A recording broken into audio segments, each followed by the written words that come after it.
오늘은 데살로니가 전서 이제 마지막 장 5장의 말씀을 우리가 생각하겠습니다. 오늘은 5장 1절에서부터 11절까지의 말씀을 우리가 읽게 되겠는데요. 제가 오늘 읽겠습니다. 여러분들 이 말씀을 정말 귀를 기울이고 잘 들으시면서 눈으로 읽어주시길 바랍니다. 5장 1절부터 11절 말씀입니다. 형제들아, 때와 시기에 관하여는 너희에게 쓸 것이 없음은 주의 날이 밤에 도적같이 이를 줄을 너희 자신이 자세히 알미라. 저희가 평안하다 안전하다 할 그때에 잉태된 여자에게 해산 고통이 이름과 같이 멸망이 호련히 저희에게 이르리니 결단코 피하지 못하리라. 형제들아, 너희는 어두움에 있지 아니하매 그날이 도적같이 너희에게 임하지 못하리니 너희는 다 빛의 아들이요 낮의 아들이라. 우리가 밤이나 어두움에 속하지 아니하나니 그러므로 우리는 다른 이들과 같이 자지 말고 오직 깨어 근신할지라. 자는 자들은 밤에 자고 취하는 자들은 밤에 취하되 우리는 낮에 속하였으니 근신하여 믿음과 사랑의 흉배를 붙이고 구원의 소망의 투구를 쓰자. 하나님이 우리를 세우심은 노하심에 이르게 하심이 아니요 오직 우리 주 예수 그리스도로 말미암아 구원을 얻게 하신 것이라. 예수께서 우리를 위하여 죽으사 우리로 하여금 깨든지 자든지 자기와 함께 살게 하려 하셨느니라. 그러므로 피차 권면하고 피차 덕을 세우기를 너희가 한 것 같이 하라. 아멘.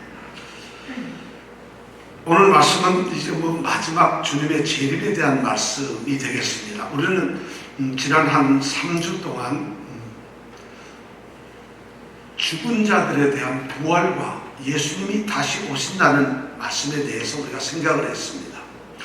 데살로니가 이 교회는 바울을 통해서 아주 중요한 것을 칭찬을 받고 그들이 인정을 받았어요. 데살로니가 교회 성도들이 자랑할 수 있는 것이 세 가지가 있었어요.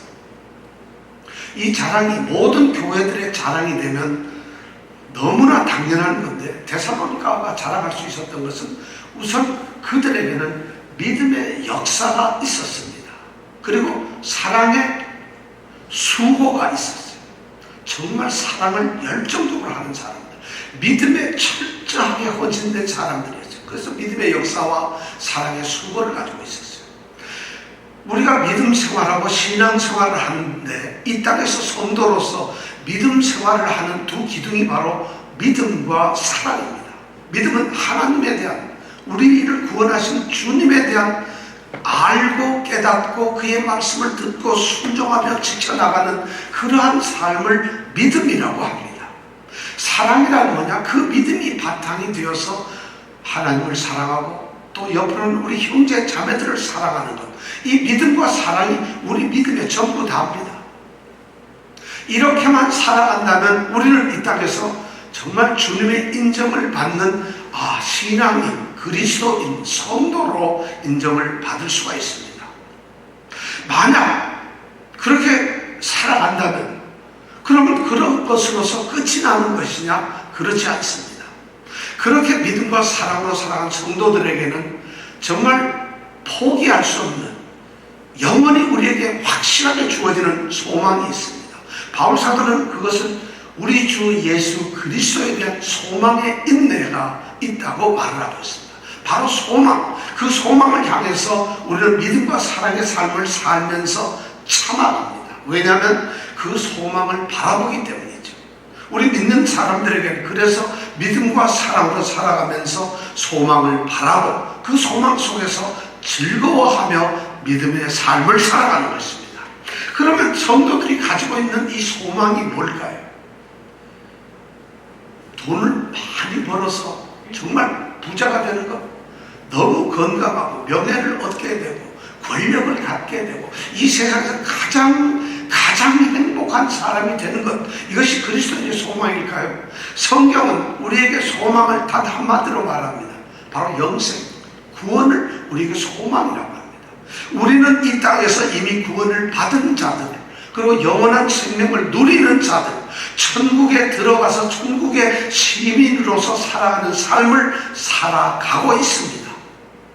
그럼에도 불구하고 그 영원한 생명 구원이 이 땅에서 완전히 이루어지지 않았기 때문에 우리는 우리의 죽음 이후에 그 영원한 구원 생명을 우리는 소망하게 됩니다. 성경은 바로 그러한 소망을 우리에게 약속하셨습니다. 이 땅에서 믿음과 사랑의 삶을 살아가는 성도에게만 주어지는 소망이 바로 구원입니다. 그렇게 살지 않는 사람은 그가 어떠한 존재이든 간에 그러한 소망은 있을 수가 없습니다. 바로 그 소망을 갖기 위해서 우리는 부활이라고 하는 약속을 주님께서 하셨습니다. 우리는 부활합니다. 죽어도 부활을 합니다. 죽었기 때문에 우리는 부활을 합니다. 그래서 죽음이 끝이 아니라 부활의 삶을 살게 되는 것이죠. 그런데 그 부활이 이루어질 때 바로 그때가 언제냐? 주님께서 다시 이 땅에 오시는 날입니다. 주님께서 오시는 그날 우리는 부활하고 그 주님과 함께 주님이 우리를 자신이 계시는 곳으로 데리고 가서 자신과 함께 살아가는 그것을 우리는 영생이라고 합니다. 그러한 것이 우리에게 소망으로 약속되어 있다는 것입니다. 우리는 지난번 이 데살로니가 전서 4장 13절에서 18절 말씀을 통해서 그것을 우리는 배웠습니다.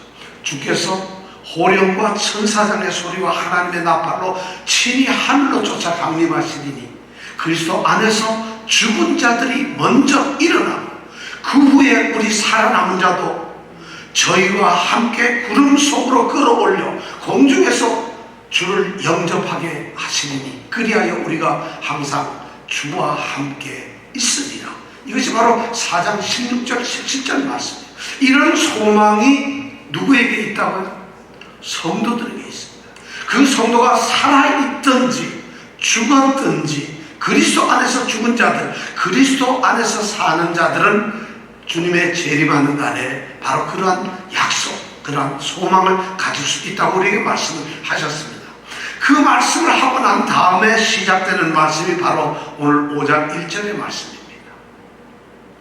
5장 2절 첫 마디가 보니까 주의 날이 밤에 도적같이 이른다고 이렇게 말씀을 합니다. 바로 주의 날이라는 말이 나옵니다. 주의 날, 주님의 날이 뭘까? 혹시 우리가 예배드리는 주일을 주의 날이라고 하는 걸까? 아니면 주님이 부활하신 날? 아니면 이 주의 날이 뭘까? 주님이 통치하시는 날? 성경은 주의 날이라는 이 단어를 굉장히 자주 쓰고 있어요. 구약에서도 쓰고 있고 신약에서 쓰고 있습니다. 그런데 구약에서 우리가 주의 날이라고 이야기할 때 여호와의 날, 심판의 날이라는 말로서 쓰고 있습니다. 그럼 구약에서 이 주의 날이라는 말을 쓰고 있을 때 그 주의 날이 무엇을 의미하냐면 두 가지를 의미해요. 하나는 뭐냐면 하나님을 대적했던 자들이 하나님을 거부하고 하나님께 저항하고 하나님께 반역했던 하나님의 대적자들에게 심판을 하시는 날이 바로 주의 날입니다. 그리고 하나님의 백성들, 또 한편으로는 하나님의 백성들, 하나님의 말씀을 듣고 하나님을 순종하면서 살았던 하나님의 사람들에게는 그들에게 구원을 주시는 날, 그것이 바로 주의 날입니다.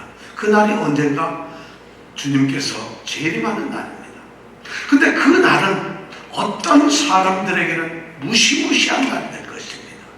그리고 어떤 사람에게는 너무나 기쁘고 행복한 날이 될 것입니다. 그런데 똑같은 단어로 주의 날이라고 쓰고 있습니다. 그리스도 안에 있는 사람들은, 성도들은 기쁘고 즐거운 날이 될 것입니다. 기다리는 날이 될 것입니다. 영광스러운 날이 될 것입니다.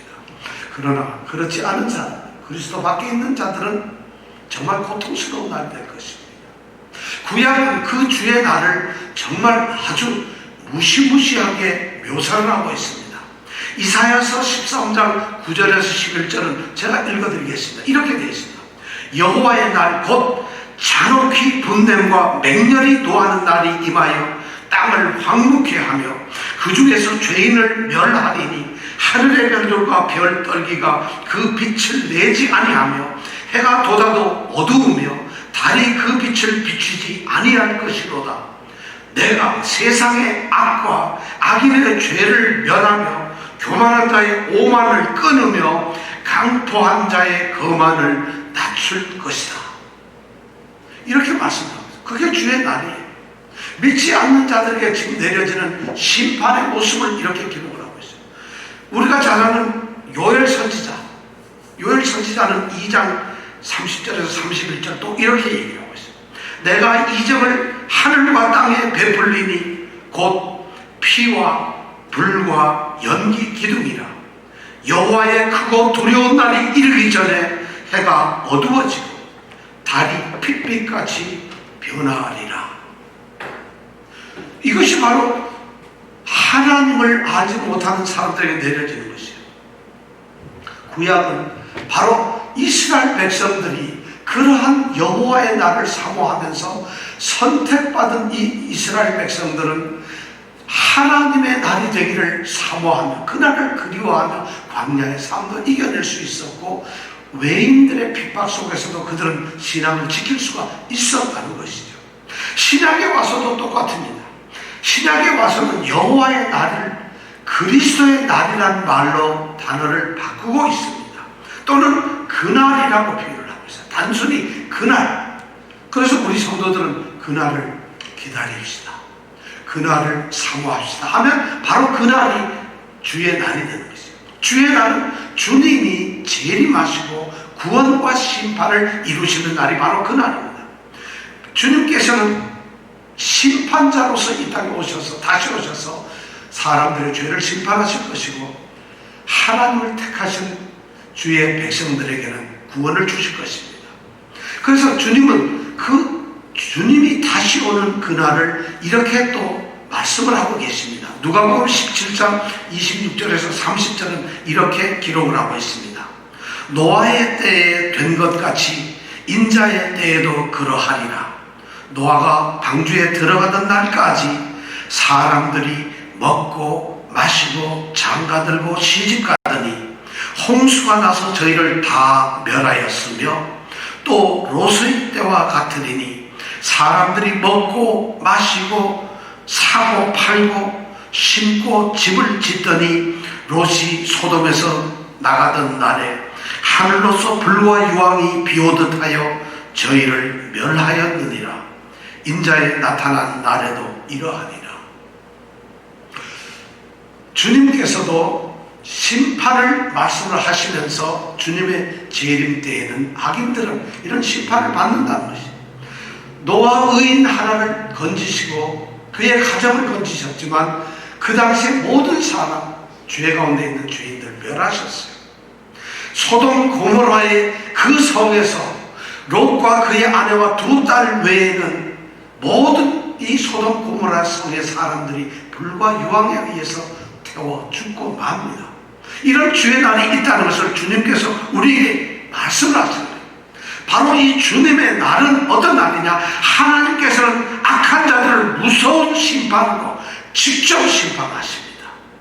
아주 극적으로 다스릴 것입니다. 바로 그날이 주님의 날입니다. 지금 우리가 오늘날 밖을 보면, 세상을 보면, 아니 우리가 주위를 보면 하나님을 믿지 않거나 하나님을 모독하거나 하나님을 비난하거나 하나님을 무시하거나 하나님을 가볍게 여기거나 그렇게 살아가는 사람들이 있습니다. 하나님은 그런 사람들에 대해서 아무런 일도 하시지 않는 것처럼 보입니다. 그들이 성공하고 그들이 부유해지고 그들이 높아지고 그들이 강해지고 그들이 이 땅에서 인정을 받으며 그들이 세상에서 주인공처럼 정말 훌륭하게 살고 있는 것처럼 보입니다. 그런데도 하나님은 아무 일도 하시지 않는 것처럼 보입니다. 그러나 그날이 다가옵니다. 그날이 다가오고 있습니다. 그날이 다가오면, 그날이 되면은 하나님은 진노와 심판으로 그들에게 멸망을 주실 것입니다. 이것이 바로 주의 날에 대한 정의입니다. 그러나 비록 세상에서는 보잘것 없는 것처럼 보였고, 연약한 자처럼 보였고, 어리석은 자들처럼 보였고, 부끄러운 삶을 사는 것처럼 보였고, 정말 보잘것없이 무시받고 천대받는 것처럼 보였지만, 그 마음속에 주님을 모시고 사는 그리스도인들, 성도들에게는 주님께서 오셔가지고 그들을 구름 속으로 끌어올려 공중에서 주님을 영접케 하시는 놀라운 일이 있을 것입니다. 그리고 그들을 데리고 주님이 계시는 천국으로 그들을 데리고 가서 영원토록 주님과 함께 살게 하실 것입니다. 이것이 주님의 날을 우리가 기다리는 이유입니다. 그럼 여러분들 어떻게 생각하세요? 이 주님의 날이 빨리 왔으면 좋지 않겠어요? 이 주님의 날이 속히 이루어지면 좋지 않겠어요? 지금 데살로니가 교회의 성도들은 바로 이런 주님의 날을 사모했어요. 사모하며 기다리고 있었어요. 죽은 자들 가운데서 다시 살리신 그의 아들이 하늘로부터 강림하심을 기다린다고 그들이 말하고 있었어요. 그분이 오시기를 기다리고 있다고 말하고 있어요.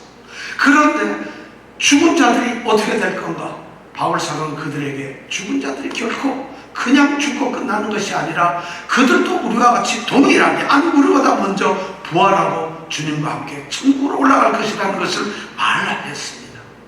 그러다 보니까 살아있는 이 성도들이 사랑하는 자들의 그 죽음을 보면서도 위로를 받고, 죽은 자가 산 자가 주님 안에서는 전부 다 구원을 얻는 거라는 확신을 갖게 되었어요.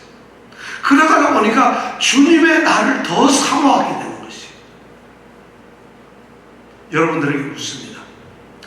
우리가 주님의 오시는 날, 바로 이 주의 날, 주의 재림의 날을 우리가 알 수 있을까요? 혹시 아시는 분 계세요? 정말 알 수 있을까요? 이 데살로니가 성도들, 그 믿음의 역사와 사랑의 수고를 가지고 소망의 인내를 가지고 살던 그 사람들에게 바울 사도는 주의 날에 대해서 뭐라고 얘기할까요? 오늘 성경 말씀을 보니까 1절 2절에 이렇게 말씀을 합니다. 형제들아, 때와 시기에 관하여는 너에게 쓸 것이 없다. 주의 날이 밤에 도적같이 이룰 줄을 너희 자신이 자세히 알고 있다고 이야기를 합니다. 이 말씀은 뭐예요? 주의 날에 대해서 때와 시기에 관하여서 너희 자신이 자세히 알고 있다는 것이, 다 알고 있다는 것이, 때와 시기에 대해서 자세히 알고 있다는 것이, 이 말은 정말 그들은 주님이 언제 오는지 그것을 알 수 있다는 말이 아니라 때와 이 시기를 알 수가 없다는 것이에요. 왜냐하면 그 때와 시기는 그들이 알 수 있는 것이 아니기 때문이에요. 그래서 주님이 다시 오는 그날을 아무리 데살로니가 성도들이 정말 훌륭한 믿음을 가지고 주님의 재림을 기다려도, 알고 싶어 해도 그 때와 시기는 알 수가 없다는 것이에요. 때라는 게 뭐냐? 시기라는 말은 무엇이다? 이것이 의미가 좀 달라요. 정확하게 따지면 때는 크로노스라고 해서 때는 어떤 기간을 말해요. How long? 얼마나 오랫동안 그것이 걸릴 것이냐, 어떤 기간을 말해요. 시기라는 것은 카이로스라는 말로서 어느 특정한 때를 말해요. 예를 들어서 20년이 지난 12월 25일 이러면 20년이라는 말은 때라는 의미예요. 그리고 12월 25일이라는 말은 바로 시기라는 말이에요. 100년 뒤에 10월 4일 이러면 100년은 뭐라고요? 때예요. 그 다음에 10월 4일은 시기라는 말이에요. 바로 이런 개념인데, 바로 이 말은 무슨 말이냐? 때와 시기에 관하여는 우리가 알 수가 없다는 것이에요. 주님의 재림하시는 그 시간, 때를 알 수가 없다는 것이에요. 우리가 얼마나 기다리면, 얼마나 오래 참으면, 얼마나 인류의 역사가 흘러가면은 주님이 오실까? 그걸 알 수가 없다는 것이에요. 더군다나 아무리 흘러도 주님이 오시는 바로 그날을 우리는 알 수가 없다는, 그 시간을 알 수가 없다는 것이에요. 주님께서는 그렇게 말씀을 하고 있는 것이에요. 성경은 지금 그렇게 할 수 있어요. 그러니까 바울 사도가 알까요? 모를까요? 바울 사도도 주의 날이 우리가 알 수 있는 것이 아니라는 것이에요. 그러니까 5장 1절에 보니까 형제들아, 때와 시기에 관해 너에게 쓸 것이 없다는 거예요. 알지 못하는데, 이미 너희들이 우리가 알 수 없다는 걸 알고 있기 때문에 쓸 수가 없다는 것이에요. 너희 자신이 알고 있다는 것이. 우리 주님께서도 그렇게 말씀을 하셨어요. 마태복음 24장 36절에 보면 그러나 그날과 그때는 아무도 모르나니 하늘의 천사들도 아들도 모르고 오직 아버지만 아시느니라. 주님이 오시는 그날 주의 날에 대해서는 그날과 그때는 아무도 몰라요. 하나님 옆에서 하나님의 수종을 들은 하늘의 천사들도 몰라요. 하나님의 아들 독생자로서 이 땅에 오셔가지고 지금 때와 시기를 말씀하고 계시는 이 주님 자신도 그날 그 시를 알지 못해요. 오직 하나님만 아신다고 주님은 말씀을 하고 있어요. 그런데 사람들은 그날 아는 것이 호기심이 생겨요. 궁금해요. 그래서 주님이 재림하시는 날, 우리가 휴거당하는 날, 우리에게 구원이 이루어지는 날을 막 연구를 하는 거예요. 여러분, 세계적으로 성경 66권을 다 외우고 성경을 통째로 연구한 사람이 알 수 있을까요? 성경에 나오는 숫자들과 사건들과 말씀을 조합하고 연구하고 꿰어가지고 그래서 아하, 이것이 주의 날이로구나, 이때 주님이 오시는구나, 그게 가능할까요? 주님께서 친히 말씀하시는데 자신도 모르신다는데 오직 하늘에 계신 아버지만 아신다는데 사람들은 그런데 속기 좋아해요. 그거 알면 얼마나 여러분 좋겠어요? 좋을까요? 알 수가 없습니다. 어떤 훌륭한 목사님이 그걸 안다면은 그분은 바로 적그리스도고 거짓 선지자입니다. 어떤 신령한 예언의 능력자가 그것을 안다면 그는 사단의 무리고 거짓 선지자입니다. 사실 그것은 알 수가 없는 것이에요. 그런데 사실은 사람들뿐만 아니라 예수님의 제자들도 그걸 알고 싶었어요. 예수님께서 부활을 하시고 40일 동안 이 땅에 계셨어요. 그래서 제자들을 만나고 제자들을 가르치고 식사도 하고 그랬어요. 그러니까 주님이 부활을 하셔서 40일 동안 계시고 주님께서 무슨 얘기를 하셨느냐, 하나님 나라에 있어야 할 일들, 하나님 나라의 일들을 그 제자들에게 말씀을 하셨어요. 그러시면서 주님께서는 너희들은 이 예루살렘 성을 떠나지 말고 여기서 기다려라. 그러면 내가 너에게 약속한 것을 너에게 줄 것이다. 절대 떠나지 말고 기다려라. 이 사도행전 1장에 보면 그런 기사가 나옵니다. 그러니까 제자들이 무엇을 주실까? 약속하실 것이 무엇일까? 주님께서는 그것이 성령이라고 그렇게 말했는데도 제자들은 성령을 생각하는 것이 아니라 또 다른 무엇을 기대하고 있어요. 그러니까 그들이 예수님께 묻습니다. 이스라엘이 회복되는 때가 바로 이때냐? 하나님의 나라가 이루어지는 때가 바로 이때입니까? 기다리라 그러니까 이제 드디어 때가 왔구나, 이렇게 생각을 합니다. 사도행전 1장 7절에서 주님은 이렇게 말씀을 하십니다. 때와 기한은 아버지께서 자기의 권한에 두셨으니 너희 알 바가 아니다. 제자들이 호기심을 갖거나 제자들이 궁금해하거나 제자들이 주의 날이 올 것을 기다리면서 그 날을 알고 싶어 하는 것, 그것 자체가 주님께서는 너희들이 할 일이 아니라는 것이에요. 그런 것을 알려고 해서도 안 되고 그런 것을 알 수 있는 것도 아니라는 것이에요. 그것이 바로 뭐냐? 주님 앞에서 옳지 않은 일이라는 것이죠. 그런데 사람들이 그런 것을 알려고 합니다. 심각한 문제죠. 그런데 미혹되어서 갑니다. 그런데 그 사람들은요, 하루에 10시간씩도 기도하고 모든 시급을 전폐하고 직업도 버리고 오직 하나님 주님만 사모한다면서 그렇게 살아요. 말씀을 모르는 사람들이에요. 이 말씀을 깨닫지 못하는 사람들이에요. 이 말씀을 무시한 사람들이에요. 그들에게는 성령이 없는 것이에요. 성령은 하나님의 말씀을 바로 깨달을 수 있는 지혜와 눈을 주시는 것이에요. 성령의 역사는 바로 그런 것이에요. 성령의 역사는 갑자기 약한 힘을 강건하게 만들어서 무슨 힘이 세지는 것이 아닙니다. 성령께서는 주님께서 하신 말씀을 기억나고 생각나게 하십니다. 성령께서는 하나님의 말씀을 우리 마음속에 심어주십니다. 그래서 말씀을 통해서 우리가 깨닫고 주님을 주님으로 고백하고 주님을 바로 알게 하는 것이에요. 그런데 그들이 그렇게 한다면 만약은 헛된 것이죠. 바울 사도는 주의 날, 주님의 재림의 날을 알 수가 없다고 얘기합니다. 왜 알 수가 없을까요? 중요한 이유를 두 가지를 이야기하고 있습니다. 비유를 들어서 말하고 있습니다. 첫째 말씀에 보니까, 이전에 보니까 주의 날이 밤에 도적같이 온다는 것이, 밤에 도적같이 온다. 두 번째 이유는 뭐냐면 3절에 보니까 저희가 평안하다, 안전하다 하는 그때에 주님께서 오신다는 것이. 두 가지, 밤에 오신다. 예를 드는 것이, 주님은 그럼 성경에 보니까 주의 날이 밤에 도적같이 이른다니까, 아, 주님은 밤에 오시는군, 야행성 주님이시구나, 이렇게 생각을 하면 이게 굉장히 상징적인 비유입니다. 주님은 밤에 오세요. 주님은 평안하다, 안전하다, 그런 말을 할 때 옵니다. 그런 걸 느끼고 있을 때 옵니다. 여러분 평안하세요? 여러분 안전하세요? 아이고, 주님이 오실지 몰라요. 주님은 그런 때 오신다는 거예요. 왜 바울 사도는 이 성경은 우리에게 이런 예를 들었을까요?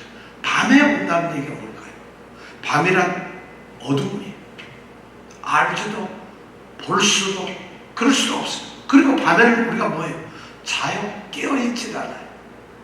그러니까 주님이 오시는 그 주의 재림의 날은 우리가 아무것도 하지 않고 잠을 잘 때에 주님은 오신다는 것이에요. 우리가 깨어있지 않고 졸고 있거나 잠을 자고 있을 때 바로 그 자는 순간에 주님이 호련히 올지 모른다는 것이에요. 그래서 밤에 온다는 말씀으로 비유적으로 말씀을 하고 있어요. 또 하나, 막 평안하다, 안전하다 이렇게 말할 때 옵니다. 어떤 사람이 있어요. 요즘에 팔자 이렇게 죽는 날 어디 있어? 요새만 같아라, 천년 살아도 좋다, 이런 말 할 때 온다는 것이에요. 만사가 너무 형통, 요즘에 나 행복해 죽겠어요, 너무 잘 되고 있어요. 그리고 뭐가 주님이 언제 오기는, 뭐가 와요, 왜 와요, 이렇게 좋은데, 이렇게 행복한데, 이렇게 즐거운데, 이렇게 좋은데 어찌 이렇게 좋은 날이, 이렇게 아무런 걱정도 없는 이런 날이 있는데, 바로 그렇게 말할 그때에 주님이 오신다. 이 말은 무슨 말일까요? 정말 행복할 때 온다는 말일까요? 정말 안전한 그런 때 온다는 말, 그게 아니에요. 뭐냐면 사람들이 주님의 날에 민감하지 못하고 예민하지 못해요. 세상에 휘둘려요. 자기 육신의 안녕을 찾고 있어요. 그렇게 편하게 살고 싶기를 원해요. 그렇게 살면서, 그렇게 쫓기면서 주님의 오심에 대해서, 주님에 대해서 예민하게 살아가지 않고, 그렇게 살지 않을 때, 민감하지 않고 살 때에 주님은 오신다는 것이죠. 여러분, 주의 날이 그렇게 무섭게 갑자기 오신다는 것이죠. 우리의 삶이, 우리 성도들의 삶이, 이 세상의 사람들의 삶이 잠자고 있는 것처럼 살고 있을 때, 그리고 그들이 전혀 이 세상 육적 삶에 빠져서 하나님의 일에 민감하거나 예민하지 않고 그것을 즐겨하면서 살고 있을 때, 그렇게 정말 무심하게 살고 있을 때, 그런 때가 바로 주님이 오시는 때라는 것이죠. 그러니까 우리는 늘 두려워해야 돼. 늘 깨어 있어야 되고, 주의 날에 대해서, 우리의 믿음에 대해서, 우리가 하는 하나님 나라에 대해서 늘 민감해야 된다는 것이에요. 늘 깨어서 하나님의 나라를 사모하고 생각해야 되고, 우리가 말씀 속에서 우리가 배우고 깨닫고 하는 모든 것들을 알아야 되고, 그대로 지켜야 하고, 그대로 순종해야 되는 그런 삶을 살아야 된다는 것을 우리에게 말해주고 있는 것이에요. 주님은 바로 그런 데 오십니다.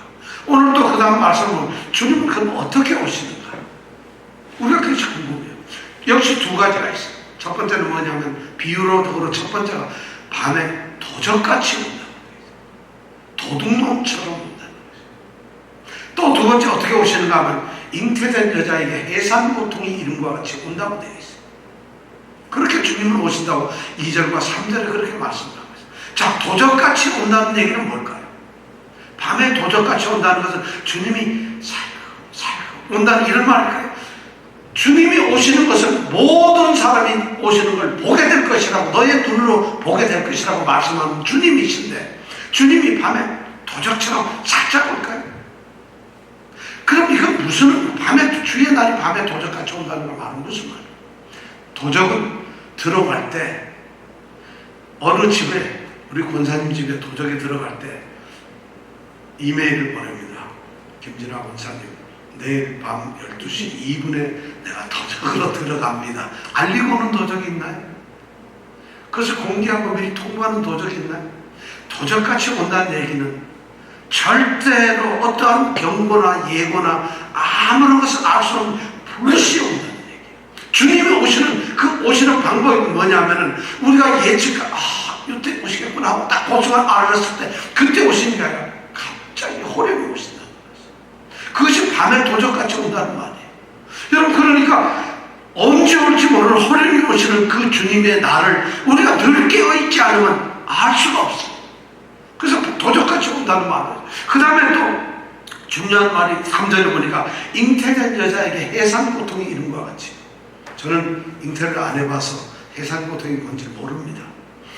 근데 잉태된 여자, 아이를 가진 이 여자가 해산고통이 있나요, 없나요? 그러면 주님께서 오시는 주의 날은 아파 죽겠는 그런 날인가요? 그런 의미로 얘기하는 건 아니죠. 잉태된 여자에게는 해산고통은 반드시 있습니다. 애를 낳으려면 해산고통이 없이는 애를 낳지 못해요. 그러면 주의 날이 임하는 건 주님은 어떻게 하냐? 반드시 오신다는 것이죠. 마치 해산고통을 갖는 이 잉태된 여자가 해산고통을 당하는 것 같이 이미 잉태된 여자는 아이를 낳게 되면 해산의 고통이 있다는 것을 알고 있어요. 우리는 이미 주를 믿기 때문에 주님이 다시 온다는 것을 알고 있어요. 그러니까 바로 이 해산의 고통이 있다는 것을 아는 것처럼 주님이 오신다는 것은 반드시 우리는 알 수가 있다는 것이에요. 주님이 어떻게 오시냐? 도적처럼 예고 없이, 그러나 예상할 수 있을 정도로 반드시 오신다는 것이에요. 이것이 주님이 오시는 방법이에요. 바울 사도는 지금 성경에서 그렇게 얘기를 하고 있는 거예요. 주님께서는 아무런 예고도 없이 경고도 없이 오시지만 반드시 오신다는 것이에요. 그래서 그 주님이 오시는 날은 연기가 되지 않습니다. 모든 이 땅의 성도들이 전부 모여가지고 금식통성 기도하면서 주님, 우리가 조금 더 회개할 일이 있는데 조금 더 잘 살아야 되는데 2달만 연기해 주십시오 한다 해서 주님의 날이 연기되는 것이 아니라는 것이에요. 절대 그럴 일이 없다는 것이에요. 그렇다고 해서 주님은 이번에 왔는데 주님 심판을 하고 구원을 하려다 잠깐 제가 생각해 보니까 아직도 부족한 게 있는데 저는 조금 있다가 심판을 받겠습니다. 3시간만 여유를 주십시오. 이럴 수가 없다. 다른 기회가 없다는 것이에요. 그냥 주님의 날은 해산고통이 이름과 같이 그 시간이 되면, 그때가 되면은 끝이 나는 것이에요. 그 앞에서 변명도 있을 수가 없어요. 주의 날에 대해서는 아무런 어떤 대책이 있을 수가 없는 그것이 마지막이라는 것이에요. 바로 성경은 우리에게 주의 날을 알 수가 없다. 그리고 주의 날은 우리가 잠자고 깨닫지 못할 때 호련이 온다. 그리고 주의 날은 어떠한 예고도 없이, 그러나 반드시 주의 날은 온다는 것을 오늘 말씀을 하고 있습니다. 저는 이 성경을 읽으면서 우리가 주님이 다시 오는 이 주의 날을 만약 그 때와 시기를 알 수 있다면 얼마나 좋을까요? 여러분, 예수 믿는 사람들이 흔히 생각하면 주님의 오시는 그 기간이 앞으로 15년 뒤에 몇 월 며칠 날 온다, 몇 시에 어디서 온다, 이것을 알 수만 있다면 얼마나 좋을까요? 그래서 사람들은 그날을 막 아는 것처럼 연구하는, 그러니까 그것이 잘못되는 거죠. 주님의 오시는 날과 그 때와 시를 아는 것이 여러분 우리에게 행복이 될까요? 불행이 될까요? 저는 주님이 오신 날을 아는 것은 엄청난, 우리에게는 아마 불행이라고 생각을 합니다. 사람들은 간사합니다. 우리가 말할 때는 주님이 오시는 날, 그날을 알면은 미리 잘 예비하고 준비해서 주님이 오실 때 기쁨으로 나가 맞이해야지, 이렇게 우리는 생각을 할 수 있을지 모릅니다. 6개월 뒤에 대학 입시 중간고사를 치는데 6개월 전서부터 시험 대비해가지고 오로지 시험 공부하는 사람 나 본 적 없어요. 그런 사람 절대 없어요. 인간들은 간사해요. 그날을 알면 마치 예비하고 준비할 것 같죠. 결혼식이 1년 뒤에 있다 그러면 1년 전서부터 결혼 축가에 들어가는 거 이런 것을 막 준비하고 사는 사람은 난 아무도 없어요. 기껏해 고전에 들어갔습니다. 이 사람들 인간이 그렇게 주님이 오신다는 알면 미리 알아가지고 잘 준비하고 아주 잘 대처해서 그리고 우리가 준비를 얼마나 쉽게 할 수 있을까? 이건 믿음의 삶을 잘 모르는 사람입니다. 우리가 주님의 날을 알 수 없다는 것이 이것이 은혜고 축복입니다. 주님이 오시는 날을 알지 못하는 것은 주님께서 우리에게 주시는 가장 큰 축복이고 은혜입니다. 왜 그러느냐 하면 주님이 오시는 그날을 모르기 때문에 우리는 항상 깨어가지고 주님을 영접할 준비를 할 수 있어요. 항상 우리는 깨어 있어야 돼요. 항상 우리는 성도로서 살아가야 돼요. 왜냐하면 주님이 오신 날 알지 못하기 때문에. 그러니까 우리는 날마다 지금이 주님이 오실지 모른다. 내일 주님이 오실지 모른다. 아니 오늘 주님이 오실지 모른다. 이런 생각을 하면서 우리는 그렇게 살 수 있어요. 안다면 오늘 멋대로 주님이 오신 날 전까지는 죄 짓고 막 이러다가 오시기 한 3일 전서부터 목욕하고 주여 이럴지도 몰라요. 모르기 때문에 우리는 날마다 주님의 말씀을 따라서 정말 거룩한 친구처럼 그렇게 살아갈 수밖에 없다는 것이. 이것이 바로 신앙인의 삶이고 이것이 바로 성도가 살아가야 될 신앙입니다. 왜냐하면 우리는 그날을 모르기 때문에 그래요. 성도들은 죽을 때까지 아니 죽을 때까지 주님이 오실 때까지 주님이 오심을 다시 기다리면서 그것을 믿으면서 자신이 이 땅에서 어떻게 살아야 하는가 그 삶을 살아가는 것입니다. 이것이 바로 성도의 삶이고 그것이 바로 믿음이고 그것이 바로 그리스도인이라는 것입니다. 성도들은 성도다운 삶을 살아가면서 주님의 오신 알지 못하는 주님의 오신 날을 기다리며 살아가는 것입니다. 바울 사도는 오늘 우리에게 그 이야기를 하고 있습니다. 그날이 오면 안전하다 평안하다고 한 사람들, 밤에 살고 있는 사람들은 멸망이 호련히 저에게 이르니 결단코 피하지 못하리라. 결단코 피하지 못하리라. 이러한 경고를 받으며 그렇게 살 수밖에 없습니다. 우리는 모르기 때문에 행복합니다. 우리가 성도가 된 것은, 믿음의 삶을 사는 것은 천국 가기 위한 것이 아니에요. 영생을 얻기 위한 것이 아니에요. 물론 그것이 최종의 목적이긴 하지만 우리가 성도가 된 것은 성도의 삶을 사는 것이에요. 그리스도인답게 살아가는 것이에요. 주님을 모시고 주님의 사람으로서 살아가는 것, 그것이 바로 성도의 삶이고 성도의 삶의 목적이에요. 그랬을 때 주님이 오면 우리를 데리고 영생의 삶으로 데리고 가시는 거예요. 그 천국 구원의 자리로 우리를 이끌어가는 것입니다. 이것이 바로 성도들의 삶의 목적이라는 것이에요. 천국을 단순하게 바라지 마십시오. 오늘 이 말씀을 통해서 우리는 주의 날이 언제 이럴지는 모르지만 주님께서 반드시 오신다는 것을 기다리며 우리는 준비하는 성도들이 되어야 되겠습니다. 여러분, 주님의 날을 정말 기다리며 준비하는 귀한 성도들이 되시기를 간절히 원합니다. 기도하겠습니다.